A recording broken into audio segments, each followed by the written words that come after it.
শাপলা চত্বর হত্যাকাণ্ডে শুধু ঢাকাতেই ৩২ জন হত্যার তথ্য মিলেছে বলে জানিয়েছেন চিফ প্রসিকিউটর আমিনুল ইসলাম। তিনি বলেন, রাজধানীর শাপলা চত্বরে ২০১৩ সালে ৫ মে হত্যাকাণ্ডের ঘটনা তদন্ত প্রায় শেষের দিকে। রোববার চিফ প্রসিকিউটর আমিনুল ইসলাম এমন তথ্য জানান। সাংবাদিকদের প্রশ্নের জবাবে তিনি বলেন, ৭ জুনের মধ্যে তদন্ত প্রতিবেদন দাখিল করা হবে।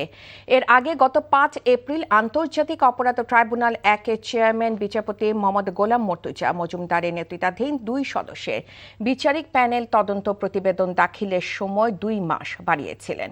হেফাজত নেতা জুনায়েদ আল হাবিব ও মাওলানা মামুনুল হকের পক্ষে করা এ অভিযোগে সাবেক প্রধানমন্ত্রী শেখ হাসিনা সহ ২১ জনকে অভিযুক্ত করা হয়।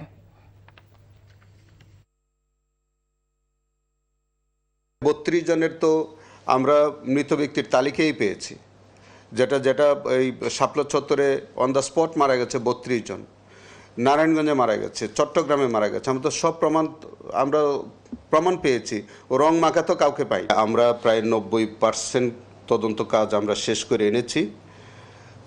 বাকি তদন্ত কাজ আমাদের শিগগির শেষ করতে পারবো। ৭ জুনের মধ্যে আশা করে আমরা চেষ্টা করছি।